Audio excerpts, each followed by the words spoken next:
Hey everybody, it's Ditkaz, and today's video is going to be kind of an educational one, where we're going to be discussing different genres of anime. I decided to put this video together mostly because of one specific genre that I see get misused all the time online, and figured it didn't hurt to just talk about some other genres on top of that. I'll be touching on some of the different genres that are common across different media types, while also bringing up some subgenres, especially talking about some ones that I feel are a little more commonly used in anime and manga than other forms of media. Before we get into talking about the actual genres themselves, I'm going to take some time to talk about some words that seem to get used as if they were genres, but are actually used to describe the target audience for various series. So let's get into it. Before getting into this, I feel it's important to note that just because a series is made for or targeted at a specific demographic, doesn't mean that there's anything wrong with watching something that is outside of the demographic that you fit into. I myself, as a man, have spent plenty of time in my life watching various Shojo series and enjoying the hell out of them. And all it takes is looking on Twitter and you can see all kinds of women that love different Shonen series.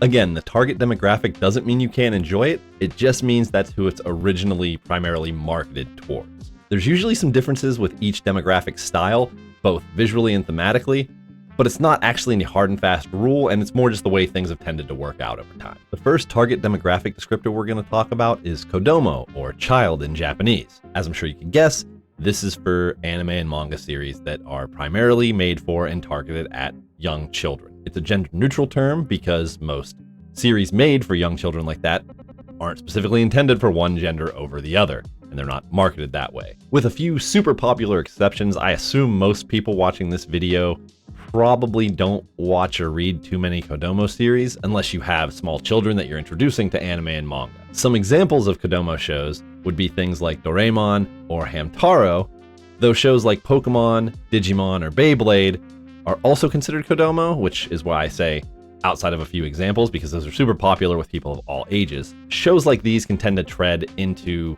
more shonen or shoujo territory, which is what we're going to be getting into next. Arguably the most well-known descriptor on this list, Shonen series, refers to anime and manga that's targeted at young teenage boys. Some of the most popular anime and manga in the world, such as Dragon Ball, One Piece, or Naruto, as well as other battle series, are some of the most easy to spot shonen series. But a lot of sports series like Ace of the Diamond, Kuroko's Basketball, Haikyuu, and Blue Lock are all also shonen series.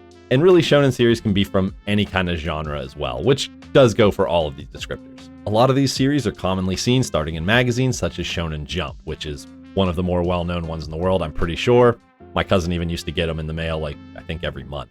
So that was always really cool growing up. The other side of the coin to shonen series, Shojo, refers to series that are made primarily for young teenage girls. Many of the more popular romance series out there are Shojo series, but again, Shojo can be anything. It can be battle series, it can be mystery, it can be sports, but a lot of the more well-known ones are a lot of your romance series. Some examples of Shojo series would be Cardcaptor Sakura, Snow White with the Red Hair, Sailor Moon, Yona of the Dawn, and one of my new favorite anime, A Sign of Affection. Seinen refers to series that are made for and targeted at young adult males. These series may have a more mature tone than shonen series at times, and are more likely to have more brutal, explicit violence if it's like an action or a battle series. Some examples of seinen series are Berserk, Tokyo Ghoul, Record of Ragnarok, and Oshi no Ko. Josei is like the shoujo to seinen shonen, series targeted at young adult females. Another term that's sometimes used interchangeably for this same demographic is redisu. While josei series can at times be almost indistinguishable from shoujo series, a lot of times they're divided into one of three categories. Josei dramas about lives of regular everyday women, josei romance series that are more like soap operas, and pornographic josei series, which is kind of self-explanatory. Some examples of josei series are Carnival, Kids on the Slope, Are You Alice, and My Next Life is the Villainess, All Routes Lead to Doom. Finally, just to mention these last couple with no particular examples, we have Gekiga, which is for mature audiences covering serious topics, and Silver and Golden, which are series for an older audience. With the target demographic descriptors out of the way, now we're going to talk about the genres and subgenres. Again, most of these are at least somewhat relevant to things other than anime and manga, so we're not going to go into too crazy detail, but we're going to at least touch base on most of the major ones and go into a little more detail on the ones that I feel are more prevalent to anime and manga than other media forms. Science fiction, fantasy, sports, drama, superhero, horror, romance, comedy, rom-com, even though it's a combination of those previous two, it's a common enough thing on its own that I feel like it deserves its own spot listed here. Mystery and martial arts are all a lot of major genres that are seen in anime and manga, but are also super common in other forms of media around the world. While anime and manga might have their own spins or stylistic choices on how they present these genres, you probably get the picture just by hearing them about what those sort of shows in those genres are about if you're familiar with any other kind of media, whether that's Western comics, novels, television shows, or films. Just as with other media forms, anime and manga series aren't going to fall under just one of these genres pretty much ever, but one of these genres has a very good chance of being the primary genre of most series that you'll see out there. To give an example of each of these genres I just listed, for science fiction, you could have something like Astra, Lost in Space, while fantasy, you might have something like Fairy Tail. For sports, you could have something like Haikyuu, like I mentioned earlier in the video, while in drama, you would have a series like A Silent Voice. Superhero shows, you obviously have My Hero Academia, while horror, you could have something like Tokyo Ghoul. For a more traditional dramatic romance, you might have something like Domestic Girlfriend, while for a traditional comedy, you would have something like Way of the House Husband, and for a combination rom-com, a prime example would be Tomo-chan as a Girl. In mystery, we have series like The Promised Neverland, while martial arts series would have shows like Tenjo Tenge. First subgenre we're going to talk about is one that I know a number of people aren't a big fan of, and a lot of other people are big fans of, and that's Herum Series. This is a subgenre of romance series that most, if not all the time in my experience, is a subgenre specifically of rom-coms. These series usually revolve around one character who has multiple love interests, and regardless of whether that character is interested in all of the different potential partners or not, they usually all end up fighting and vying for that main character's attention. Many times when the series has a girl that's surrounded by a bunch of different boys that are interested in her, it gets referred to as a reverse harem, but it's not like that really matters. It's just more perspective on what you would consider the primary thing. It's a harem's a harem. Some of these series end with a true harem ending, where all of the potential love interests end up being with the main character equally, and some of them end up with the character choosing one over all the others, leaving the others to either find other partners in the end of it, or you don't really find out what happens to them. Sometimes they're sad and they just kind of have to go on with their lives. And some series even don't ever actually give you an answer in the end, and you're just left wondering, well, are we ever going to get a continuation to find out how this ends? Probably not.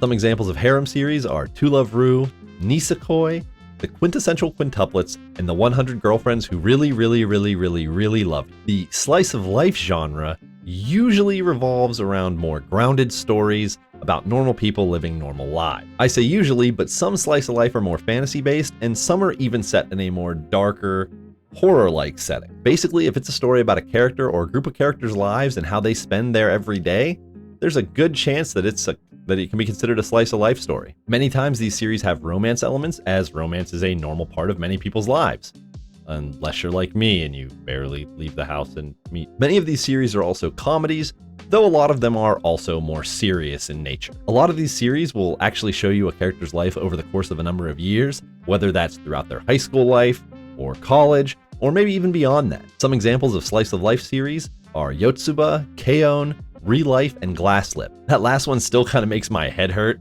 thinking about the ending to this day. Still not sure exactly what happened there. The idol genre, or subgenre I suppose, focuses on, you guessed it, the idol industry, which is immensely popular in Japan and other Asian countries. Usually these series revolve around the characters' training as they learn songs and dances, and as they perform as they make their way to the top of the industry. There are idol series about both male and female idol groups, with some examples being Utano Prince Sama, Ensemble Stars, Love Live, and the Idolmaster series.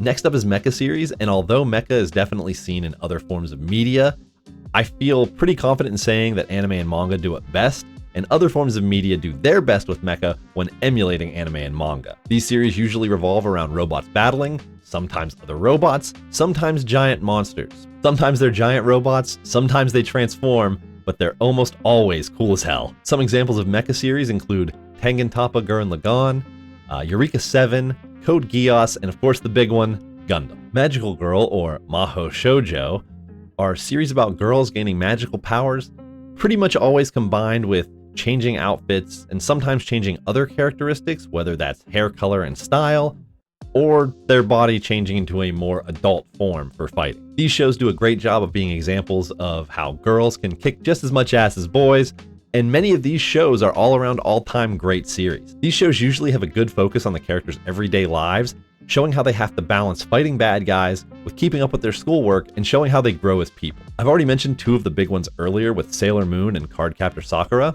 but a couple other good examples are Magical Girl Lyrical Nanoha and Puella Magi Madoka Magica, which is a really dark take on the magical girl genre, but it's a pretty good series if you can stand watching kind of a horror combination show. Though technically Super Sentai series are a different genre, they share a lot in common with Mahou Shoujo, like the typical transforming, suiting up bit, so you can kind of lump them in with these. Plus, I wanted to point out a comment that I made to some people about the series Legendary Armor Samurai Troopers, or in the West, it's called Ronin Warriors, which I say is basically a magical girl show for dudes, complete with some of the most magical girl-esque transformations ever. Now we get to the main thing I wanted to cover, and the whole reason I decided to make this video in the first place: Isekai series. These series revolve around characters going from their original world into a different world. Whether they die or get sucked through a portal, whether they're in their same body from their old world or they get reincarnated as someone new, they start in one world and end in another. It seems pretty simple in my opinion, but many people seem to think that any fantasy series that takes place in a world that's not our Earth is an Isekai series, and that's just not the case. If the characters are all from that fantasy world and they didn't come from someplace else, then it's just fantasy, not an Isekai. Let's go over some examples of what's an Isekai and what's not an Isekai. The Rising of the Shield Hero, clearly an Isekai, as the main character as well as other characters go from Earth to a fantasy world. Free Ren is just a fantasy series, as it takes place in this fantasy world and all the characters are from that world. Chillin' in another world with level 2 super cheat powers is an Isekai. Although the character comes from a fantasy world, he gets transported to a different fantasy world. I was reincarnated as the 7th prince so I can take my time perfecting my magical ability is not an Isekai, because although the main character dies and is reincarnated, he's still in the same fantasy world that he died in originally. Not an Isekai, just a fantasy with reincarnation. Another thing that could be considered a subgenre that kind of gets confused as an Isekai series is the whole trope of being trapped in a video game, where a series like The New Gate talks about the time before the story actually begins, where all these players are stuck in a death VR MMO game.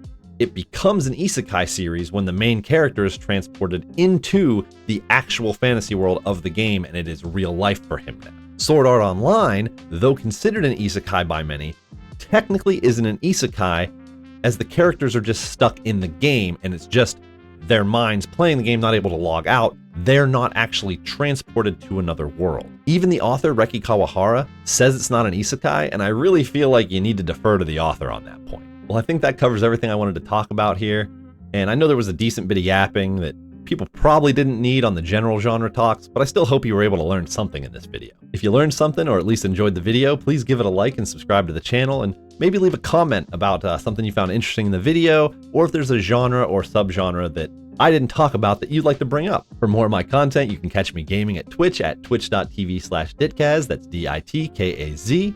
Thanks as always for watching, and have a great day, everybody.